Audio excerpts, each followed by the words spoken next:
Hey guys, thanks for tuning in for another edition of the Detour Live. It's the second and final rest day of the Giro, and no rest day for old Iffy and Vaz. They've been out on the ground. Oh, it's a third rest day. That's right, I forgot. Jeez, it's been a long race. How many stages have we done? What stage have we got to go? 16, We're on the stage 16 tomorrow. Or today for you guys. Yeah. Time flies when you're having fun getting up at 5:30. It does. It's awesome. Well, they whacked. There's normally 2 rest days on a Grand Tour, but whenever they have those big international away starts, they have to whack an extra rest day in to get everyone from A to B. So that's what happened. Well, you lived the life of those old Mars ads, work, rest, and definitely play. And, you're sending through more photos, eating decadent dinners, and, you're up there with Dazzy's getting amongst it. You've at least from the food side, geez, you've been looked after, and that's always the highlight of the Giro. Yeah, the food's been great. And we went on a very interesting little pedal on the rest day. We decided there was a lake about 20k away. Yeah, this is the road. The track little van in front of us, he couldn't get around the corner. That's how tight it was. He had to do a 3-point turn. It's hilarious when you see the team buses when they have to take a route that's really tight. Yeah. I mean, I've seen Gary get through some centimetre space gaps. I know. Just he wouldn't get up here. No. I tell you. No. But this is just on the edge of Bergamo, one of Italy's big city, glorious city, and we look like we're in the deepest bush forest. Oh, it's around the lake. That's me going for it, putting pressure on there. Yeah. Speed of light. But the whole objective on the rest day was to give people an insight into the inner workings of a cycling team. So you've been out and about, you've got heaps of grabs. We've got a 10-minute package here where you've interviewed a few of the key people behind the scenes at BikeExchange Jayco. So let's rip straight into it, Iffy, and showcase all your interviews from earlier today. So, Damien Howson, the final rest day for a big week coming up. You're just back from a little pedal. How far did you go? This is my pedal today. Oh, okay. Yeah, I've chosen to stick to the ergo.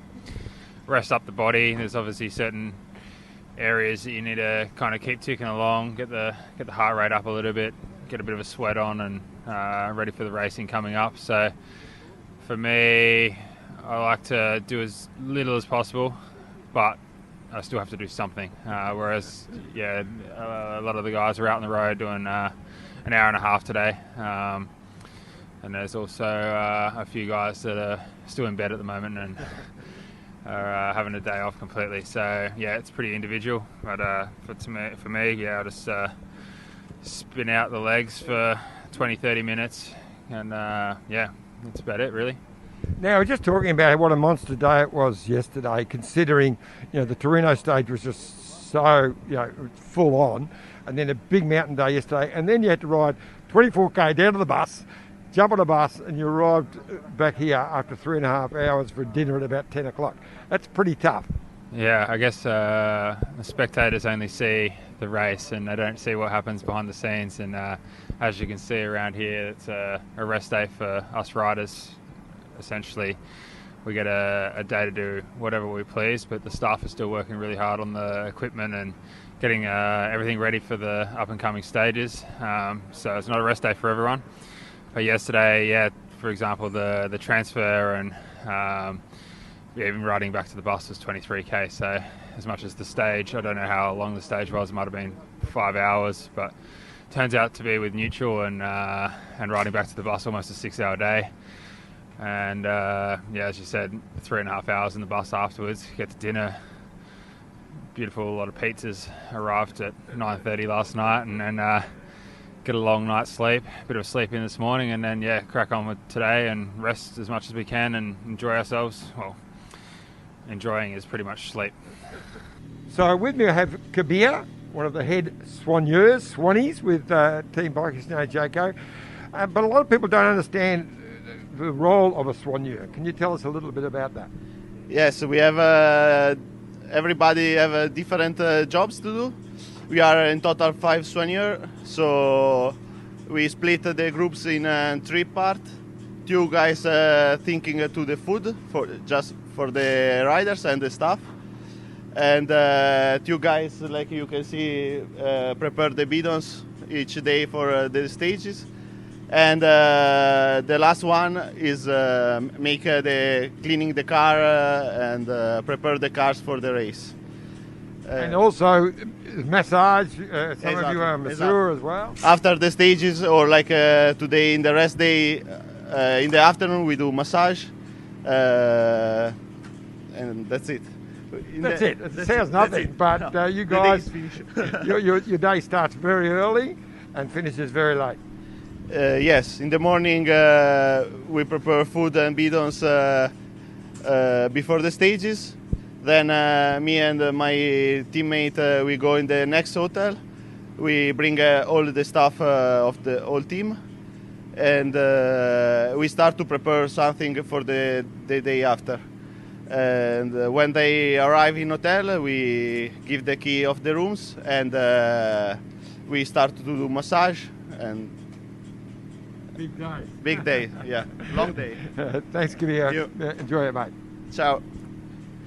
We now have Laura Martinelli, who is a nutritionalist with the BikeExchange Jayco. Tell me about that role, please, Dale. Here in the BikeExchange Jayco team, we are pretty lucky because the nutrition department is made up of 5 chefs, and so my role is much easier compared to other teams, because essentially race by race I need to plan and set the menu for the riders, and then the chef on the spot will put my theory into practice, let's say that. So besides this role on preparing the menus, I order essentially the ingredients for the menus themselves, and in case we don't have the chef at the race, I get in contact with the hotel to manage and to plan the menu of the riders. So that sounds very in-depth. So you have are watching each rider's individual intake. Well, yes, there are some, I would say, general guidelines and some nutrition protocols, but then the individual follow-up is defined, I would say, month by month according to the individual rider needs, I would say. So, generally speaking, we set at the beginning of the season some baseline levels thanks to the protocols and to the guidelines, and then I work individually with the rider according to their specific needs throughout the season. So on a grand tour, it's very demanding. Does it change a little, your role, as the race goes on? Yes, definitely. I mean, I'm much more involved. I try to be present as here now in Giro, and I make some calculations of the food portions day by day after each stage, rider per rider. I mean, I calculate dinner portions and breakfast portions, merging riders' feedback and race data. Sensational. Thank you very much. That was very informative. Thank you very much. So we have the race doctor, Matteo, who has some very, very serious jobs to do on this Giro d'Italia. First one is to fix my nose. Yeah, yeah, because the people normally arrive to the young person, and as John is a very young one, so that's why we take care of his pimple like this. Also, a little bit on the brain, maybe. Very good, very good. He's a comedian as well. Now for the serious part. Put this back on. So, Doc, your role on a Grand Tour is there is a lot to be done over the 3 weeks. Yeah, actually, I reckon that the good doctor is the one that work less. I mean, prevent. Okay, with against the crash, you can do anything. You need to work to fix the boys, and that's it. But if you work in prevention of everything, then you will have less work because the boys will be okay. They won't complain about big issue. If you work before the start of the tour on, for example, any gastrointestinal issue that can occur, if you work before as a prevent on respiratory issue that could happen, then during the stage, during the big tour, normally you can skip, you can have less problem. So my work is particularly on prevention. Okay. So one thing that has changed in the last couple of years is COVID. That has changed your role quite a bit, giving you a lot more to do. Yeah, in terms of be rude sometimes to trying to keep the bubble safe. Yeah, that's one of my a side of my work that I never experienced it before. So for sure that we never we have the first, I think we have famous because we have the first case of COVID with a big rider, Yatesy, and the second name was me in a big tour, and for sure we as all the world for all the doctor was a sort of a new experience. Also for me was new to manage the problem. Now also because of the experience we already have in the past, we are quite confident. We can manage easy without less stress the COVID problem. For sure. Also, I hope we are on the end of this bad period. Oh, some fantastic insights there, Iffy, pre-start. And, there's obviously, as the riders said and Housen at the start, it's a bit of a rest day for the riders. They're mainly trying to get some sleep, but not for the staff.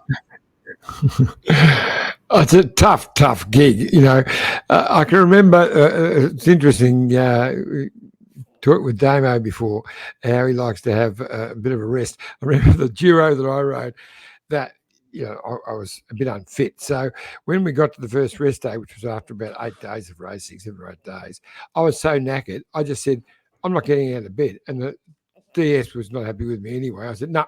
I made them give me breakfast in bed and lunch in bed, and I got up and had dinner with them.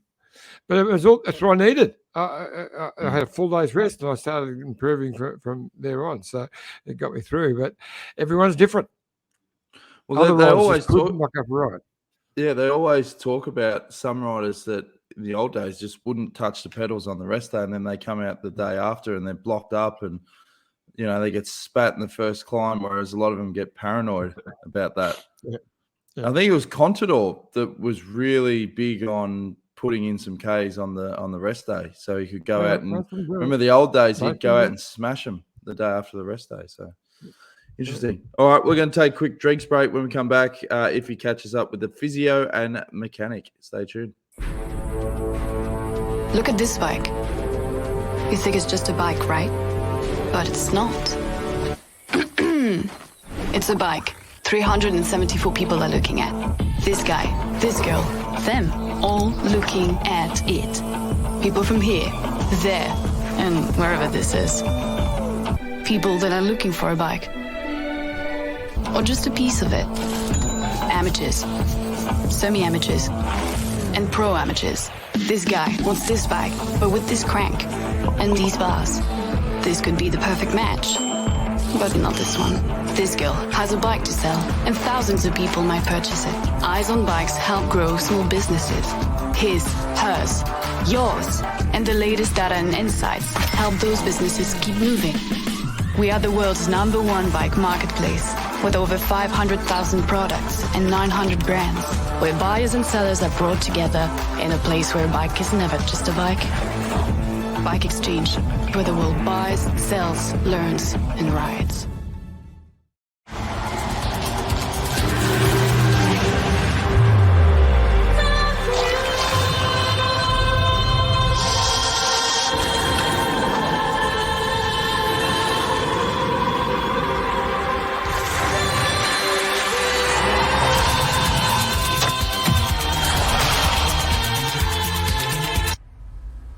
Feel more in every moment. The all-new Lexus NX. Thanks again to Bike Exchange and, of course, Lexus of Blackburn. Iffy. Hey, there it is. The NX 300 with a couple of stars popping out the top. It's amazing. Ruby Rosen Gannon, who is, she's got a big race starting tomorrow, I think, and the team are setting her up as the GC star. So she's starting to come into really good form. So we'll watch her. She, of course, is racing with BikeExchange Jayco, and Blake Quick, who has become, shown he's a world-class sprinter. It'll be interesting to see where he goes from here. And, of course, support the companies that support cycling. There's none bigger for support in cycling, particularly in Australia. Jayco, they've just released the 2022 range, Iffy. So get on jayco.com.au for all your outdoor needs. And the Jayco caravan range has been designed to withstand Australian conditions. And with the introduction of the new world-class technology, I'm just reading this, and safety features, all the comfort and luxury of our next generation caravans. See how I say our? I feel like I'm part of the family. Yeah, that's right. Dave Arnott, sail boy. Dan looks more tired than Iffy. I had a really good sleep last night, and when you wake up with those sort of puffy eyes, there's not much I could do about that. Tried to have a hot shower, but it didn't work. Sally, thanks Iffy. I missed the backstage past days. Well, there's still plenty of content coming out of the Bike Exchange Jayco team, and get on their Twitter and Facebook socials. Now, Iffy, you also caught up with the physio this morning. He's had his work cut out for him. Dan, he's an interesting man. He used to be with Sky, so he's very experienced. Lives in Guernsey. Guernsey. So you got Guernsey. You got Jersey and Guernsey, the two islands, just off, very close to France. But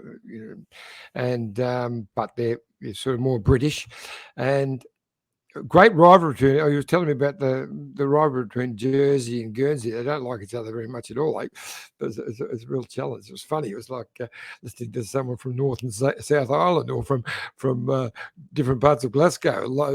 It was interesting stuff. But he is, one of the known as one of the best in the business. And let's have a listen to him. So we've got Dan Guillemette, who is the physio. He's had a bit of work on this week. How's it all going, mate? Yeah, good, thanks. Obviously today will always be the busiest day of the week because it's the rest day, so the boys get plenty of time to sort of reset. We can pick up on any niggles that a couple of the guys have had. Fatigue setting in now, second week, end of the second week, and certainly this last week's been really, really demanding. We saw the last couple of stages been super, super hard. Plus, we've got a couple of injuries amongst the group. We had 3 little crashes yesterday.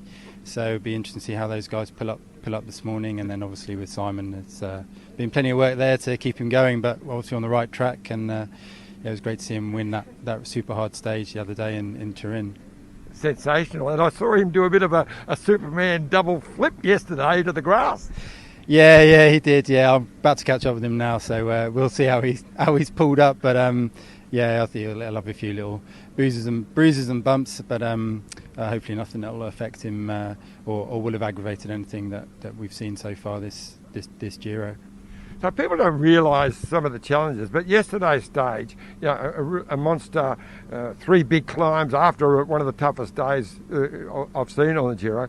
And then you guys, the riders had to ride 24k down the hill to the bus, and then a 3.5 hour drive to this accommodation. And I think they sat down for dinner after 10 o'clock. Yeah, that's right. It's always the same in the Giro. There's always a really big transfer at some point.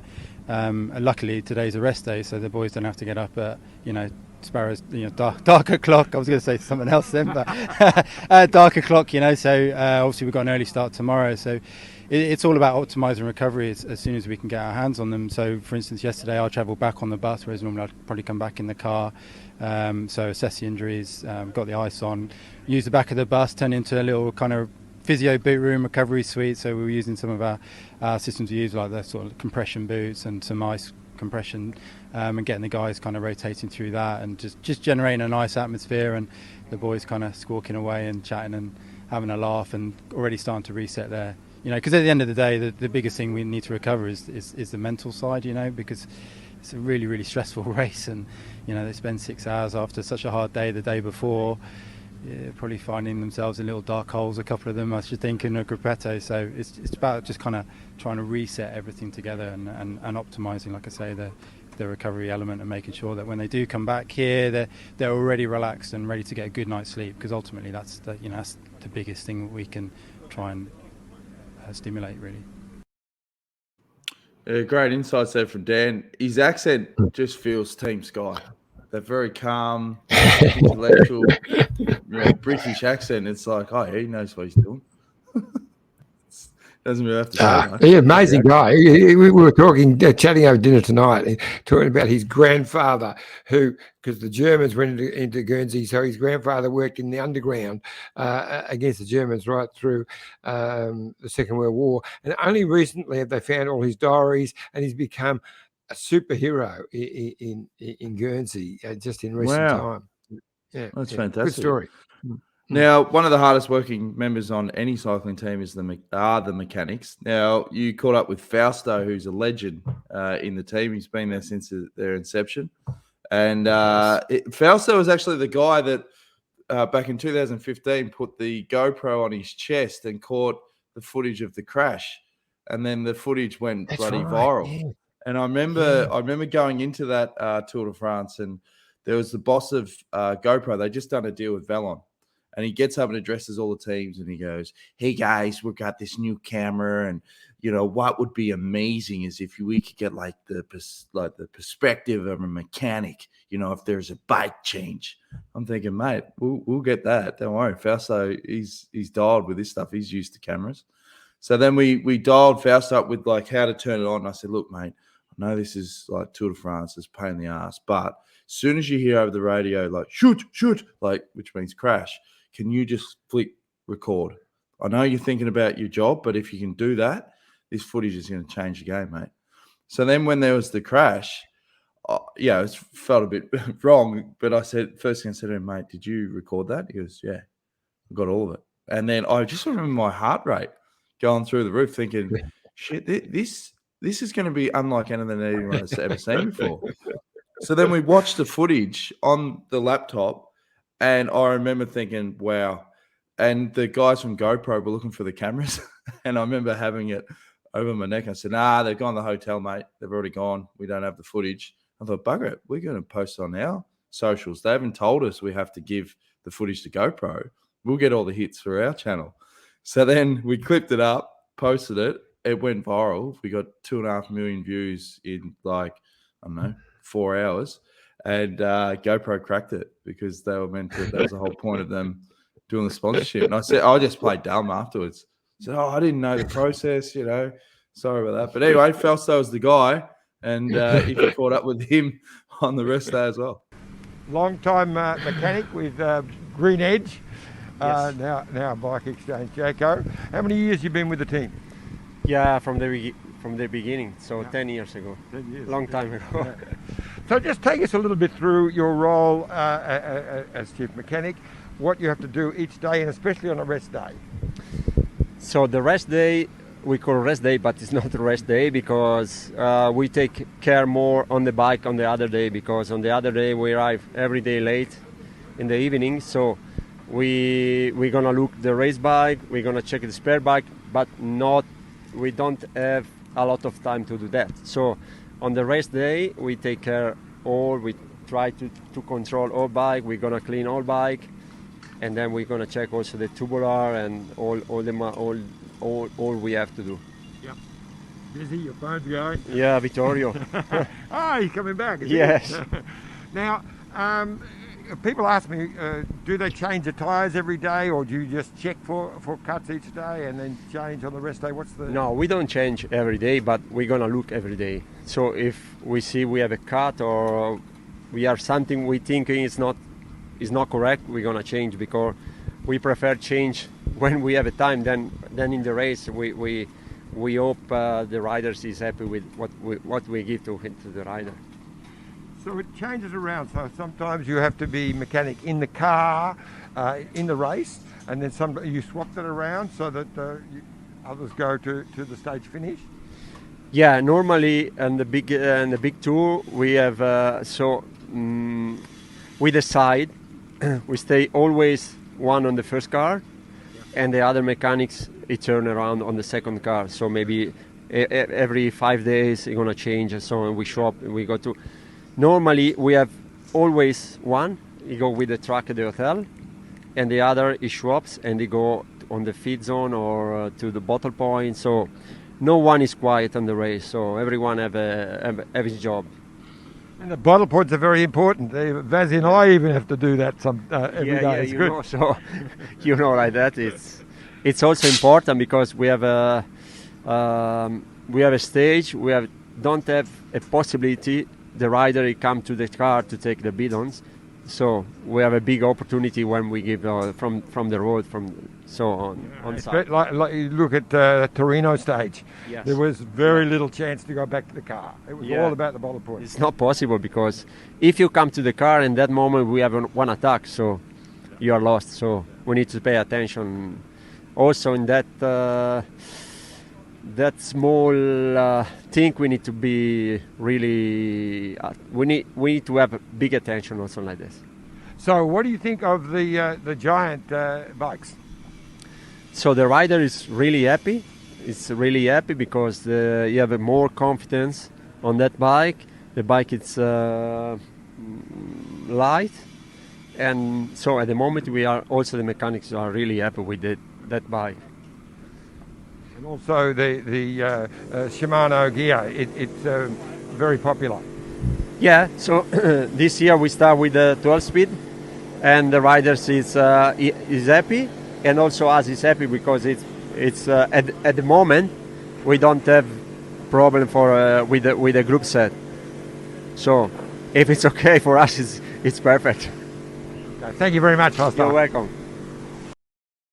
Yeah, there's a fair bit of bike content there. The diehards would love that. But some great insights there. Well, I should have actually walked into the back of the truck to give people a look at that. I was never got around to that. But anyway, next time. No, it's great insights overall. So let's have a look. Next time we catch up, it'll be after stage 16. It's going to be a big stage. Obviously, this is it. This is the last week. Aussie Jai Hindley, he can win this. He can definitely win this. So what do you think is going to happen on stage 16, Iffy? Yes, the GC boys will come out to play on that last climb because it's a real climb, then a descent down to the finish. Vazzy and I are halfway up that. We're doing the last bottle feed, halfway up that. So we'll be there, ducking and weaving. Look, I think, this is the start of that battle. You've got, Almeida, who was really upset at the last stage finish because he felt that one of the other Sky guys there, Sivakov, had put his brakes on and caused a gap, and he almost lost 2 seconds. He's only 30 seconds down. He's in third place, but he's under pressure. Carapaz, hit them 30 k's to go on the very tough Torino stage, but didn't look that good. He came back. They caught him without any problems. It's going to be interesting. Jai, you're right. Jai Hindley, he can win this bike race. And tomorrow is going to be the start, or today for you guys, is going to be the start of it. I think a break will go, but I think the GC Sky won't, or Ineos won't let it go too far, and I think the GC boys will come into play. There's the overall popping up. So it's the top 10. 7 seconds to Hindley, 30 seconds to Almeida.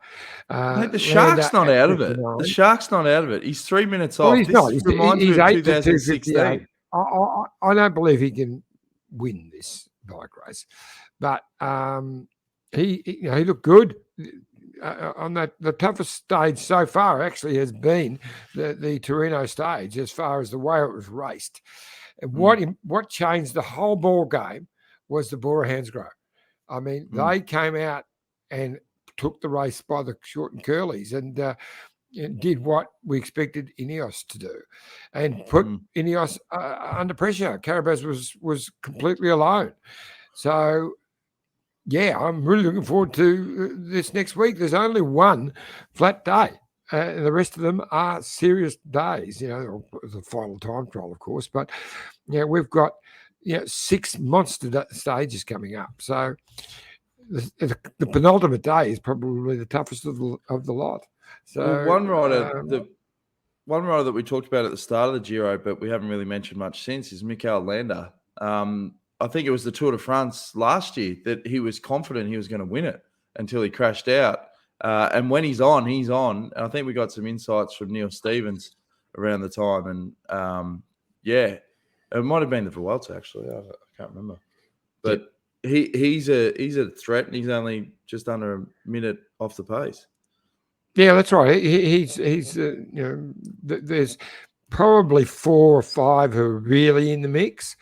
But I still reckon Jai is the man.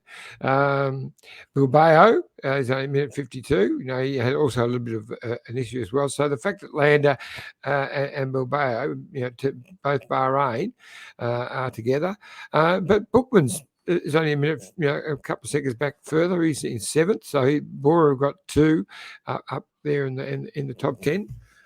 You wouldn't believe it. I've just got a cramp. You got a cramp? All right. Well, that's a good sign to wrap things up, folks.